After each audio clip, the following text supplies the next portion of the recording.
Identidades.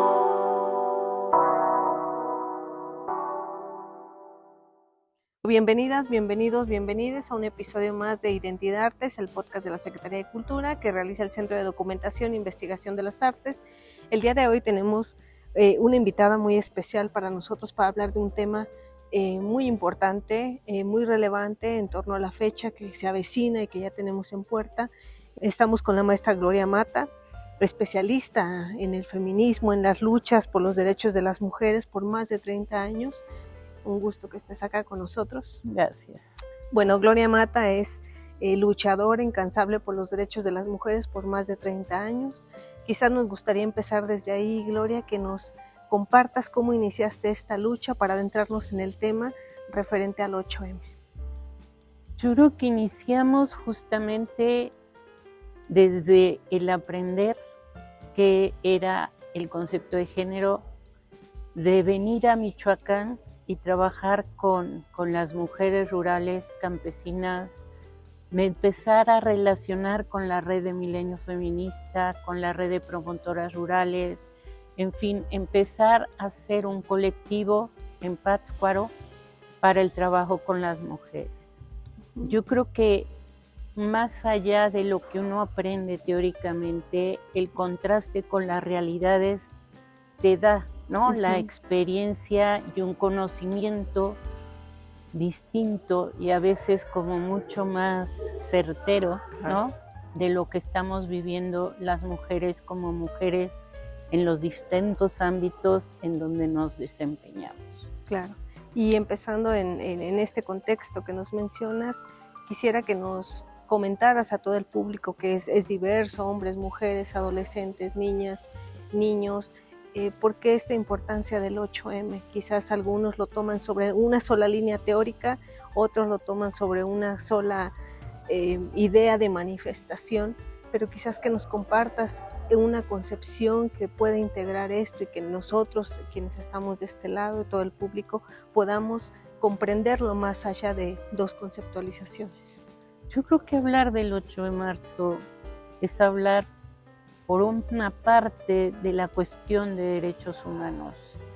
Yo creo que la lucha de las mujeres desde el siglo XV, desde el siglo XVIII, ha sido eso, la lucha por los derechos en distintos ámbitos, desde la parte de ser mujeres, ser ciudadanas, y por el otro lado, por el lado del derecho laboral. Yo creo que el derecho laboral es el que nos lleva ahora a la cuestión del 8 de marzo. ¿Por qué? Porque en Estados Unidos, y no solo en Estados Unidos, en Rusia y en diferentes países, ya había una lucha por las cuestiones laborales. En Estados Unidos, finalmente, unas mujeres que trabajaban en una fábrica de textiles en condiciones muy, muy pobres, decidieron manifestarse en las calles sobre sus problemas laborales. Finalmente, el expresar y luchar por algo a veces tiene las repercusiones más duras. Claro. Las primeras mujeres del siglo XV, del siglo XVIII que protestaron, las mataron. Y pues estas no fueron la excepción. Protestaron en la fábrica, las encerraron y las quemaron. No a una, no a dos, a muchas. Y esto causó, claro, porque pues obviamente fue para mí el primer feminicidio colectivo de las mujeres. Algo que hasta la fecha lo seguimos viviendo de manera individual y colectiva. Creo que la violencia no es un asunto, claro, ahora más evidente, pero es un asunto que ha sido parte de la vida de las mujeres, te digo, desde el siglo XV, desde el siglo XVIII. Y yo creo que si nos vamos más atrás lo encontraremos. Pero no todas las historias se escriben y no todas las historias tienen una verdad visible para todas. pero eso no quita que haya, ¿no?, cuestiones de violencia tan fuertes que ahora las estamos viviendo de manera más visible. Y no puedo decir a lo mejor que más dura o más fea, porque pues ser decapitada, degollada, pues está duro, ¿no? Sí, sí, sí. O sea, creo que finalmente este 8 de marzo es recordar eso.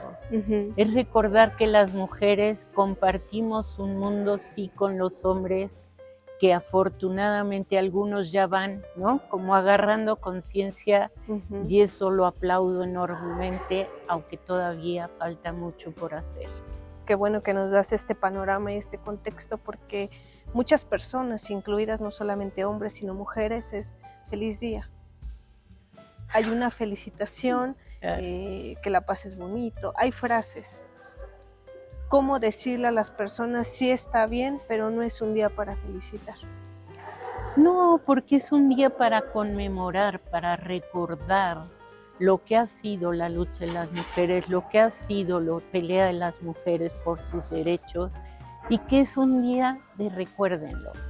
O sea, de vamos a recordar ahora cuál va a ser el derecho, y que yo creo que obviamente el derecho a una vida libre de violencia sigue siendo primordial al día de hoy. Yo creo que eso es parte de recordemos lo que ha sido la historia. Si la historia no se conoce, como dice todo el mundo, se vuelve a repetir, y la repetiremos hasta que todo mundo tome conciencia de que en este mundo vivimos en igualdad, o queremos vivir en igualdad de circunstancias. Yo creo que ese día de felicidad, pues, ¿por qué me felicitan?, ¿no? O sea, finalmente creo que por eso los hombres dicen, yo quiero mi día. Pues no es un día, o sea, no es el día de los hombres, no es el día de las mujeres. Recordemos lo que ha sido la lucha de las mujeres, y salimos a la calle, sí, a seguir recordándoles que aquí estamos luchando y buscando una mejor vida para las mujeres en igualdad de circunstancias contra los hombres. No es el asunto, no es un asunto de porque eres hombre te odio, pues no. O sea, es cómo logramos vivir en armonía y unidos en este mundo. Si bien llevamos un camino recorrido en cuanto a sociedad mundial, mexicana, en particular michoacana, ¿qué más nos falta por hacer? Uy, yo creo que yo a veces cuando veo la historia y digo, bueno, desde el siglo XV peleando, ¿no? Y de pronto llegas a este siglo y dices, madre mía, ¿cuánto hemos avanzado? Sí, pero yo creo que falta mucho por hacer, y crear conciencia en la gente, hombres, mujeres, de que somos iguales, de que tenemos los mismos derechos, de que el asunto, por ejemplo, tan básico de no es que me ayudes en las labores de la casa, ¿no? Claro. Sino es compartir una casa, compartir responsabilidades, compartir todo esto. Y yo creo que a mí ahora de pronto dices, están las cuidadoras primarias. O sea, es como de pronto regresar a un punto, ¿no?, donde la casa te toca, y entonces te toca cuidar. Y entonces siento que a veces el título ama de casa cuidadora primaria se cambiaron, pero la funcionalidad sigue siendo una responsabilidad de las mujeres, que tienen que ser cuidados primarios por hijos, por adultos mayores, por circunstancias de la vida, y que de todos modos los deja así como que encerradas en un mundo que no les permite salir. Claro. Yo creo que por eso la cuestión del abolicionismo me parece importante, en qué pasa con la parte de una esclavitud, claro, que a veces no es a lo mejor tan clara, pero que está. Quisiera que nos dieras un mensaje más de qué más podemos hacer a nivel individual para que funcione en lo colectivo. para que esta sororidad de mujeres pueda ser visible y para que exista una visibilización de los hombres hacia el género? Yo creo que obviamente todo empieza desde lo individual. Uh-huh. Y de lo individual yo diría, seamos creyentes, ¿no? De poder decir no cuando tengamos que hacerlo. Uh-huh. De no sentir que tenemos que de pronto ceder muchas cosas porque, ay, ¿no? Uh-huh. No, o sea, no nos toca, no es nuestra responsabilidad. Si dicen o no dicen, en efecto, como tú mencionas, no importa. O sea, yo creo que es una introspección y ser coherente con lo que uno cree, con lo que uno piensa y con lo que uno siente. Uh-huh. Primero, y a veces ese egoísmo que podría decirse no es un egoísmo mal visto, es cuídate tú, que eso se verá para después. Yo diría, valórate, vete, créete y camina con la firmeza de que mereces estar en este mundo con todas las mejores condiciones y en igualdad de circunstancias. Qué hermoso. Bueno, un placer que hayas estado con nosotros en nuestro podcast Identidades. Ojalá podamos tener más adelante en otro episodio. Y por lo pronto a quienes nos escucharon, a todas y todos, muchas gracias y nos escuchamos a la próxima. Gracias. Gobierno de Michoacán.